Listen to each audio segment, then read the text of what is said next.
transformation has a trigger? What was that shift for you? Welcome to the Beautiful Voice podcast, a space where we hold conversations that transform. This podcast is an initiative of the Beautiful Network, an organization focused on helping young people gain clarity and execute their ideas by hosting conferences, holding conversations, and taking different initiatives that will help young people truly transform. I'm going to be your host for today, and my name is Oma. This is our very first official video on YouTube. We are available on other different platforms like AudioMac and Spotify, but also do well to subscribe to this YouTube channel. Thank you.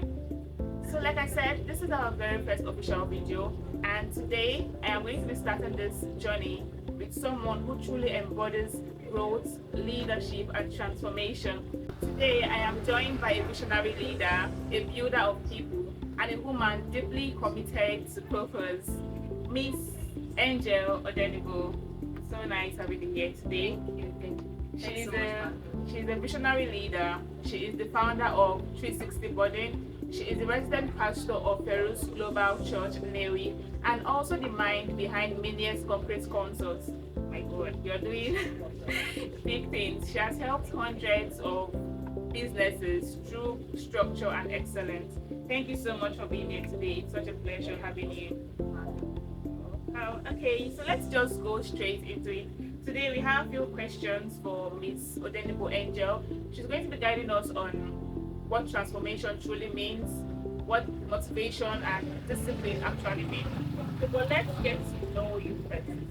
So I'd love to ask, who was Angel Odenibo before all of this? Before leadership, before platforms, who were you really? Would love to know the backstory. Okay, Odenibo Angel was the daughter of my parents. Yeah, I grew up in Plateau State in a small village, and I believe one of the major things that shifted me from that small environment to begin to desire bigger and better was when I started schooling in town, just north. Yeah. So it was a whole of transferring from the mindsets where I grew up and where I was now schooling was very different. Not too big. Say the mindsets you had when you went to a different school, a different town shifted. So I'd love to know, what was the mindset for you? What was the mindset about life, about purpose? What was the mindset shift? First of all, that I owe myself growth. Nobody owes me development. Nobody owes me helping me out. And even if they are doing it as if they know, not because I did anything to them. So it's about taking responsibility. That was the shift. I was having a conversation with someone recently. I was actually sharing an idea with him. And it was like, how did I get to come about this idea? Why did I want to start this thing? Then he asked me if I grew up in Lagos. And I said yes. It was not like, okay, he's not surprised because people who come from Lagos have more ideas. Now, yeah. So seeing someone who grew up in Jos, in North, is actually fascinating. And you're doing so well with it. So I'd love to know, how did that environment shape you today? Because many people view North as a bad place. They don't want to go there and all of those things. So how did that environment shape you? Well, let's start from the fact that Jos is presently the number one most insecure state in Nigeria. But the people are amazing. People are loving. The people, they have a culture of growth, development. Everybody just comes in hand somehow. There's a way that involve people want to push you to do things, want to inspire you to do things. That's amazing. So I guess we have to change our mindsets concerning Northerners. Okay, thank you so much. Every transformation has a trigger. Like if you want to get transformed, many people, I'm sure many people in Jos who left Jos are not doing so well, probably. So every transformation has a trigger. What was that shift for you? You said something about your growth in your head, like you have to When did that shift? When did you get that idea that, oh, my future is actually in my hands, my growth is actually in my hands? When did that idea? How did it come I about? didn't really think about that so much, but I believe the secondary school I attended was, yes, it was one of the shifts for me. That was Bishop's College, and somehow we had this. It was not just all about books. We had times where we had seminars. We had times where we had things related to extracurricular things. Aside sports, we had so many things on career development. We even had a subject. It was called character and charisma. So it was there. I began to see things. I was in an environment. Mind you, my GSS was not really that good because I didn't really get the grasp of what I was into. But when I moved into secondary school, SS1, I began writing. Just as a hobby, I see something, I write about it. And there was a day that a teacher called me to his office and he said, I saw what you wrote and posted my notes on Facebook. I didn't even know that he was following me when I saw it. He said he sent it to his friend. She wasn't really close at that moment and it comforted her. He told me that I write beautifully well. And one of the things he thinks I should improve on is going for professional training and writing professionally even before I get that training. So I think that was it. At that moment, it became obvious to me that somebody was watching, someone was saying. It was not just me ranting. So I became more deliberate about it. That's such a beautiful experience you had there. Now you mentioned something, and I would love to know more about it. You said you had an extracurricular activity, character activity. What was it about? How was it? It was more about soft skills. And yeah, it's a missionary school I went to. Soft skills and then, I call it fruits of the spirit. So we talked about character, how to carry oneself, charisma, how to speak, when to be silent. It was a few little subjects. It was just like mathematics and English. So that was a lot. I was assimilating a lot. I don't think I was practicing. But right now I think I was partially Yeah. But I see the way you carry yourself, and it's amazing. Okay, thank you so much for sharing. So you built platforms and you influenced people. When it comes to leadership, do you think consistency comes from being disciplined or being motivated? When you lead people, it's a combination of both. Because if the people you are leading do not see the need to be there, then that discipline you are applying to lead them just be burning out. So when you're leading people that see the need to be there and they're giving into the process, that see that's motivation. So that they go hand in hand. You don't want to find yourself in a situation where you try to help someone that doesn't realize it. but there are a lot of people who are building today and they feel like they need more motivation. Like they want to be motivated. I feel like the time I started up something and everybody was just hyping me, you are doing so well, you're doing amazing. I was like, yes, thank you so much for your support. But after like a month or 2 weeks, everybody just left me and my initiative. So there are days you not feel that motivation. What do you think sustains? I feel like it's discipline. But can you share more light on it? Yeah, it's discipline. You should first of all know what you're getting. Then the motivation will now come in handy as a check that will check. This thing I'm doing based on my discipline is absolutely towards the right direction. But not relying solely on motivation. But there will definitely be days that people don't know that they see like it, but they like it. Yeah, but they don't communicate it. And they don't communicate it does not mean that it's not being active. So you just need to keep going. Okay, I'd also love to know, for you personally, you are a student, you are a pastor, and also a founder, which is a lot. So I would love to know how you stay grounded. How do you keep moving? Because many people are just going to burn out. Like, they don't think the mental strength is a lot. now combine it with being a pastor, being a founder of not just one business, but two or three. I think you're also into Oakland decades. So you're doing a whole lot. How do you stay grounded? How did you not give up? Well, first of all, I don't separate aspects of my life. I don't do that. So this is my social life, this is my spiritual life, this is my career life. I don't do that because each and every one of them are fragments. They all come together to form who individuals. They are not separate entities. What I do for impact definitely seep into my ministry. What I do in ministry definitely seep into my career. It's the whole that connected the story. So I don't separate them. I do the best I can. I give it my all. I'm committed. I'm a very committed person. If I want to do something, I get it done. But I don't necessarily separate it in like different things. So you don't believe in balance, like how to balance your academic life. There's no balance there. That balance in itself is already an illusion. If you want to say we're balancing everything, that means each of them should be 100, 100, 100 or 50, 50, 50. But let's be frank. If I was not probably running a business, I would have more time to study my books. I'm not saying I don't study my books. Okay? So if I want to get A's in all my courses, I know I can actually sit down and create them and create that way.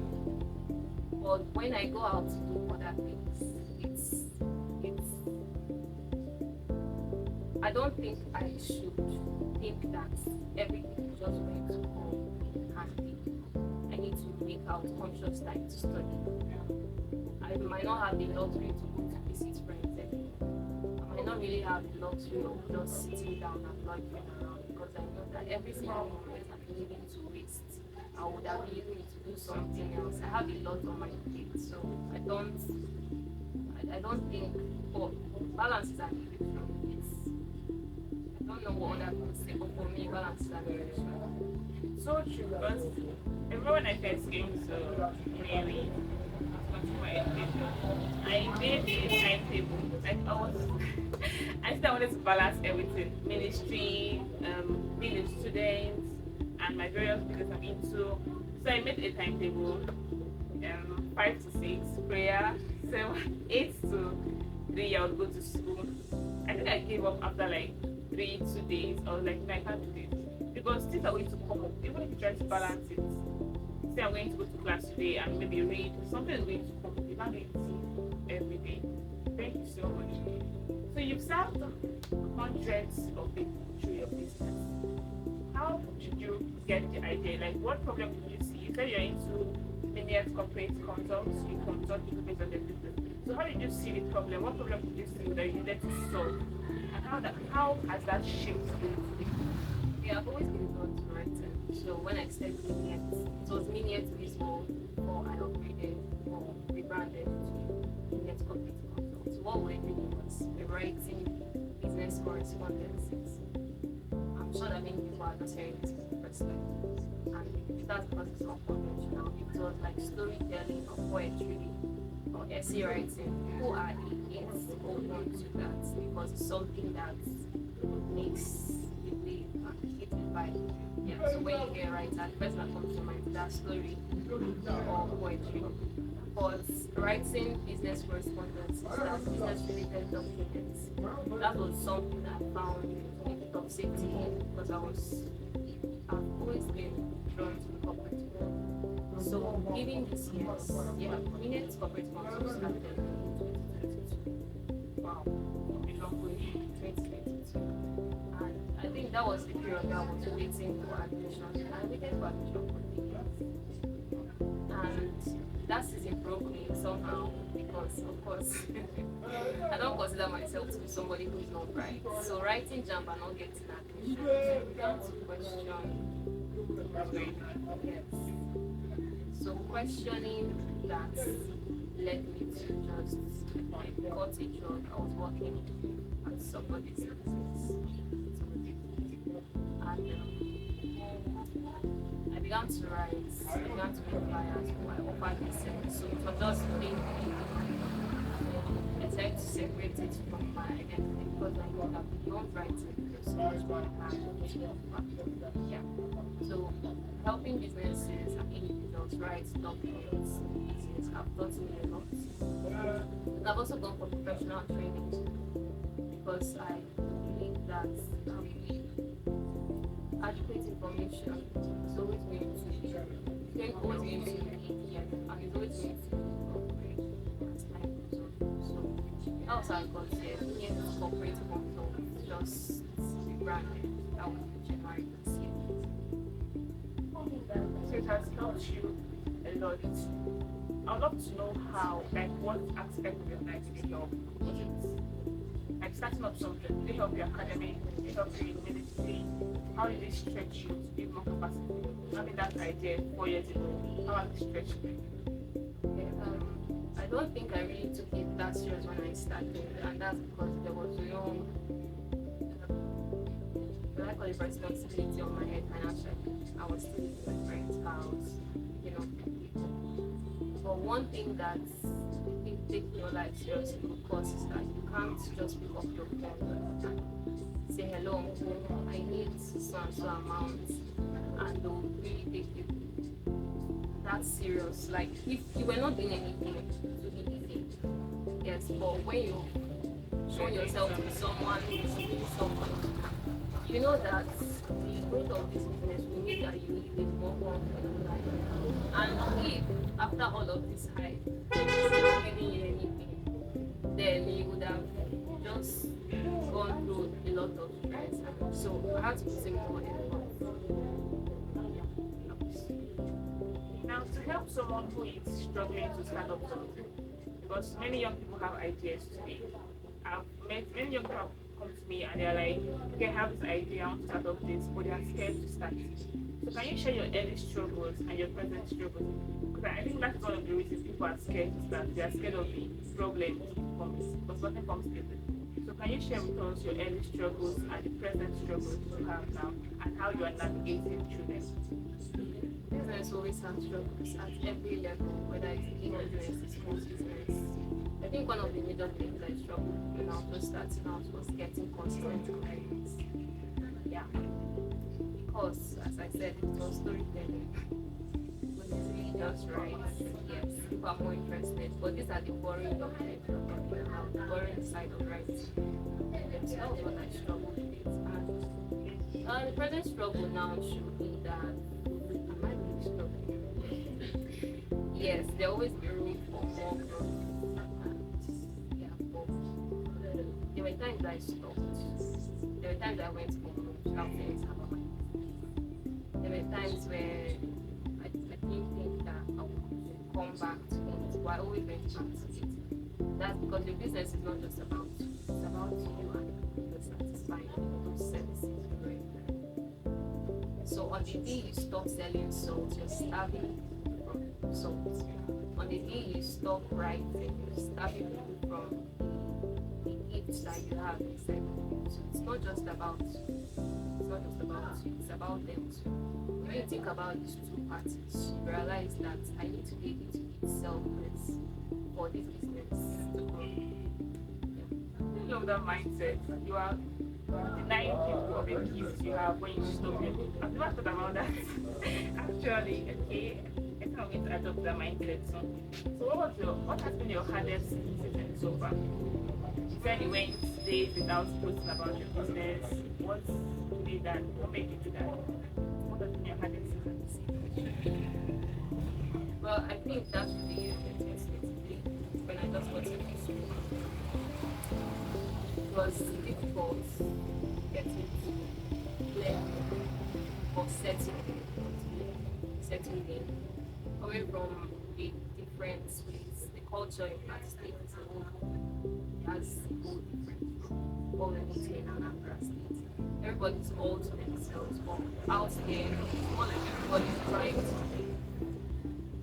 see culture there. And I don't blame anybody here, but I believe that you can be able to like that. So I think that was the hardest season. That was the time where I was trying to smuggling, running to classes and coming back home. trying to group into one person that's me. And it was not funny at all. It was more trying to shift, trying to adjust. Yeah. When did ministry come in and all of this? Was it when you moved to the medical campus or from I've been serving on that ministry since 2020. So that was before school. Yes. Then I was a minister training. Right. So coming over to Anambra State, I needed to find somewhere else to worship, somewhere closer, somewhere where I can be monitored because community is everything. Community is everything. So that was when the ministry where I was the minister. I shifted from there to where I presently am now. The person who was my spiritual leader handed me over to my present pastor. So that was the entire piece. So now you're the pastor of the church in the campus. I would love to know, being a pastor, a student, and a founder, like I said, like it's a lot for by God's strength. You're doing it. So I'd love to know, how do you handle the pressure that comes from it?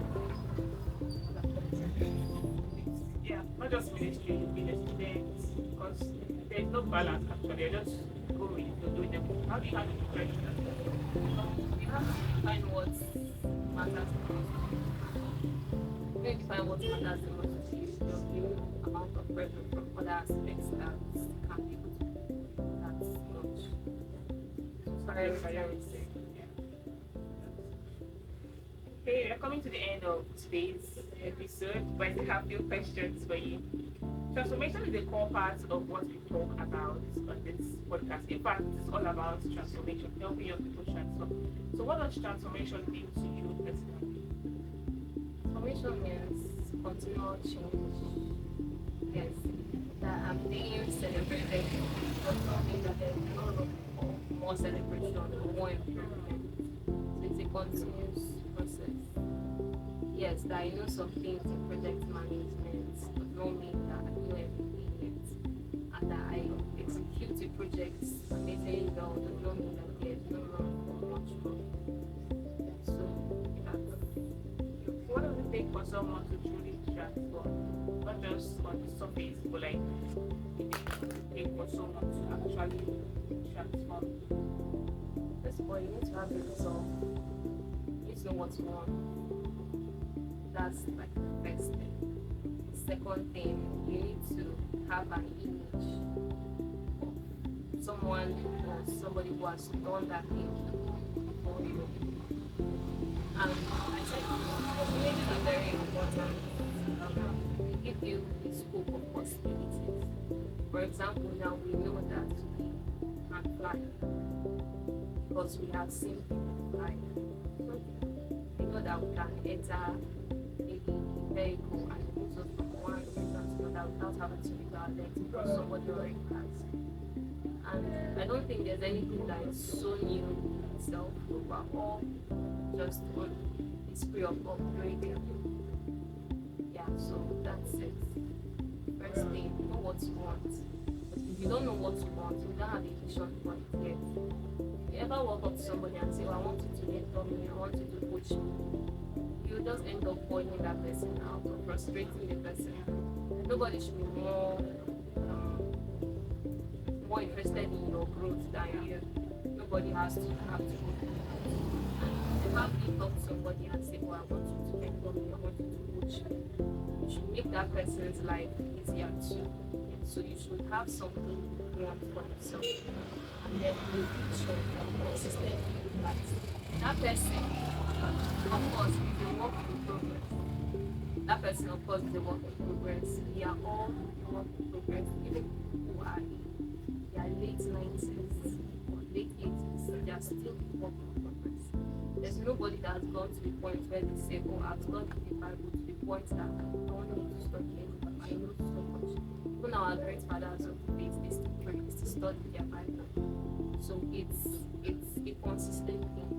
The more you keep adding to the dreams that you have in your life, and you're looking at people who have done that already, you're taking up of the lessons, you should also put it in mind that you have to consistently. What is the next big thing I need to do? I think that's one of the things I ask myself. Okay, this week people have told you you inspire me. What is the next big thing you need to inspire more? I know. I love that mindset. I mean, I don't think so. So, this is someone who feels stuck right now. The person like sees a lot of pictures, like you said, pictures help. So the person goes to Pinterest or goes online and sees who he or she wants to be, but they feel so stuck. They don't know what next to do, what action to take. What do you say to that person right now? You're not stuck because, well, if you think you're stuck, then you feel that making yourself stuck. You're the one who puts yourself in that situation. Nothing can make you stuck. I want to share something. I think that should be 2021 or 2022 thereabouts. I got into this context that I don't know what happened, but it was lack of wisdom.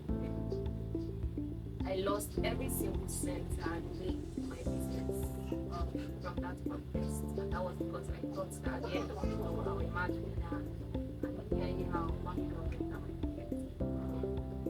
my entire business was worth 400,000 naira at that moment, and every single time I went into that,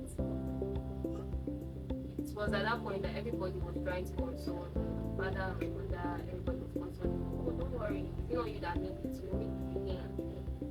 But I think I went silent about what I was doing for a long time because, first of all, I was struggling. I couldn't even buy data from online. And we can say I was stuck at that moment. But if I did not come to the point that I realized that there was still capacity in this thing I was doing, I wouldn't move past that. So you're not stuck. You just need to stand up and get yourself going. Thank you so much for that beautiful advice. And for you, I'd love to ask, what legacy do you want to leave behind? Ask the people in here, what do you want to be remembered? I want to remember that somebody who loved me, and you not really look at anybody face to tell them more somebody can. Because I believe one of the things that is deterring the growth of people is that they're surrounded by people who are compensating and patronizing them. So you're in the group, you have a friend, you have friends, nobody's telling you, oh, I wish I would have done this. You really something maybe via program, they're like, oh, this is amazing, well done. But nobody in your circle of friends point and say, oh, this thing you put here doesn't really communicate so much. I think you would have done it this way. Yeah, so you want to be somebody that if you say you are my friend, or you say I'm your mentor, or you say I'm your coach or your pastor, then actually the person who tells you the truth, even when others are scared to say it. That's the one. Oh, that's beautiful. Oh, especially if you say I want to be known as someone to transform. So, I'd love to know a bit about you before you leave, just what you do. I know about 360 Body, Business Fund, Corporate Council, but I don't really have all the ideas. So, what do you really do?